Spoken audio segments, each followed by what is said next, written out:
Morning everybody. June just brought out recently a blue summer kit and I couldn't not play with it and I got a little bit carried away. So we have two little projects here. That one needs closure adding, but wait till you see what's inside it. The papers in this collection are just phenomenal, and the amount of ephemera to go with it. Pages of blue butterflies, and I have one stuck there. That's a cutout stuck on top. So I made this little sort of loaded pocket folio thing, and the pictures are just so gorgeous. Oh, look at that little girl. Oh, don't you just want to be playing in the meadow with her right now? Seeing all the magic that she sees. And there are tags that you can just cut out, and little tags that you can just cut out. These are all just white on the back for journaling purposes. And these bigger butterflies I've just cut out from the sheets. Oh no. You see those two little girls playing so happy. I mean, collecting dandelion clocks. Who hasn't done that and still have memories of doing that? And these little cutouts, they're all part of the fussy cuts in the collection as well. And then the background sheet is just made from... I was watching Hobby Maker. It's a TV sales program, craft sales program in England, in the UK. And a lady called Leonie Poojel. She's been around for years, but you wouldn't know it. She's a laugh, a right scream. And she was showing this fold, which is A4 folded. So you've got an A4 sheet, mark your halfways, quarter fold it, then the bottom, you cut up the bottom join from there up. I ought to have folded a piece of paper to show you, but it's a brilliant little fold. Then you fold, double it back down again. I will, just give me a second, I'll grab a piece of paper. Too good not to share.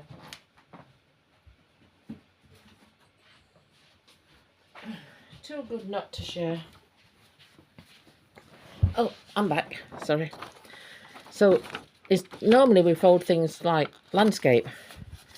I don't have a lot of space on my desk here. But this folds that way. So your portrait round. So I'm going to do this quite rough. So it's halfway. And then halfway in the other direction. So you've quartered your paper. I'm going to do that so I can just tear it instead of having to mess about. Then you cut up to the middle point from the bottom. Have I got my scissors handy? I have got a pair of scissors handy.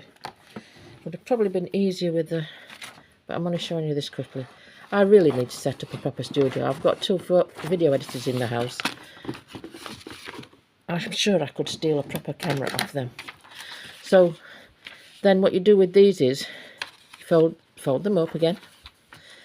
Pull that corner down and across to where you want it to make a triangle pocket. But you've got this bit over the edge. So that bit then folds around the back. And it was the simplest, most fantastic double pocket creating. I mean, you've seen how fast I'm doing this. Glue those two tabs down. You can glue that down too if you want to. And you've got a double pocket folio.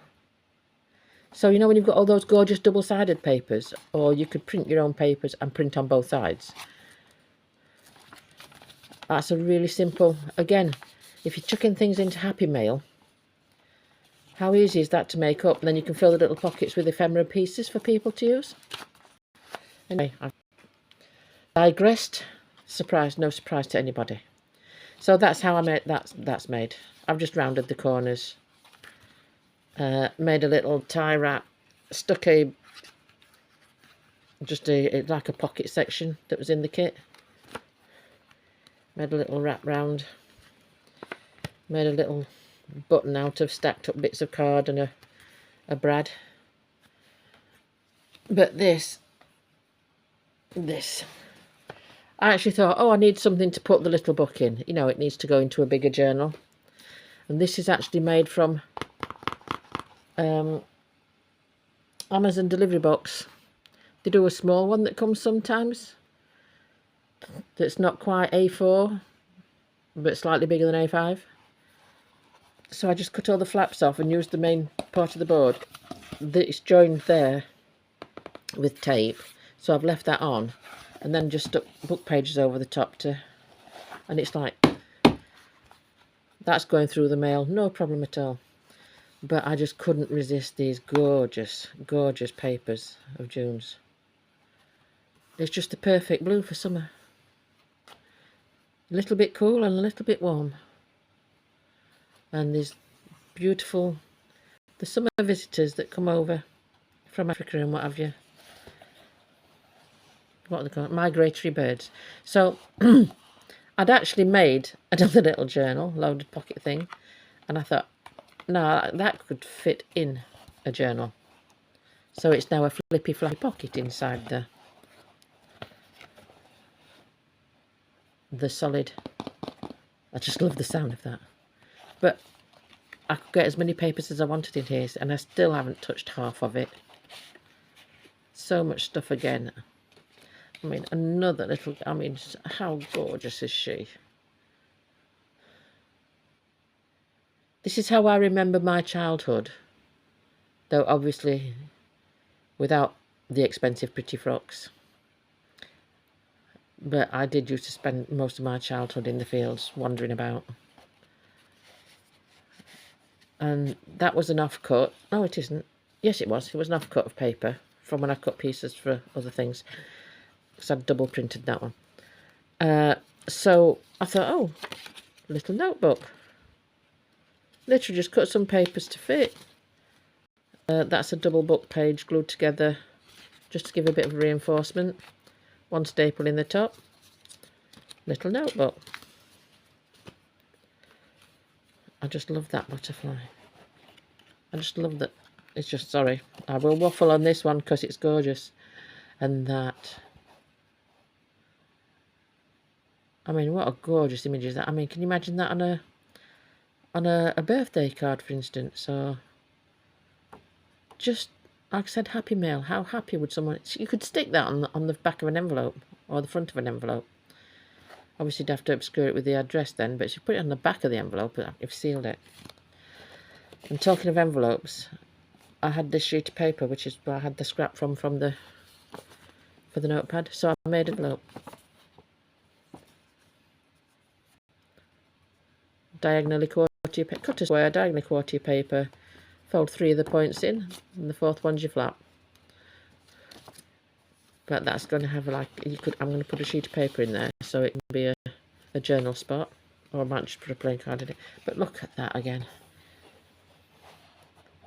How gorgeous are these papers? These are pockets made from, again, that was one long strip, like a pocket or a belly band sort of strip. And I cut it down, glued it onto a bit of card to reinforce it. Because I like this, it's chunky, solid. And I only made that because I needed a bit of plain to go behind all the gorgeous stuff. So it would stand out a bit. This side again has got pockets in. I've just got little tags in at the moment. But there's so much more. This one has got a tag with a butterfly stuck to the top. And that, look at that pocket. Just, oh, they just make me want to go, ooh. Little girls eating fruit. Look like they've been stealing strawberries. And that one was all one pocket again, look if you see the shape of it. But I just cut it off to stick on the front. And then this is the paper with the bluebirds on. It's one of those papers. But that one I printed double-sided so I could use it to make a fold-up pocket. This one, again, was a landscape one where you fold the bottom up to make 3 little pockets across the bottom. So nothing difficult. It's simply the beautiful papers. And you too can have those beautiful papers with all the fussy cuts. I haven't done the back yet, look. So this was just the Amazon cardboard box, book pages, and then this is some mulberry paper that I've cut bits of, not actually attached, just to fade it down a bit and make it look a bit, you know, because you have all the muslin cloth, don't you, in the summertime. I used to love wearing muslin cloth. Not tank tops, what do we call them? Not baby doll. Oh, there was a name for them. Smock top. Back in the 70s, everybody had smock tops. And they were made out of very thin, muslin-y, cheeseclothy fabric. But to open that, and then that other book, I can sit inside it for now, because it's quite a deep. It's not going to. I'm just keeping it like that to keep it safe. But, like I said, all our papers are free for you to use. You can sell anything you make with our stuff. We don't mind it at all. That's the whole point. For years and years, June's been doing digital. For digital creators trying to collect free-to-use images and things for people. And this last few years, we've just... Yes, AI inspired us a little because it made it so easy for us to make copyright-free images. But I think you find we do more than just make with AI. Especially June, I don't know, she gets so many layers into her work. That's definitely a collection that I will be using more than once, I think. So I hope you enjoyed that little look through. Talk to you again soon. Bye.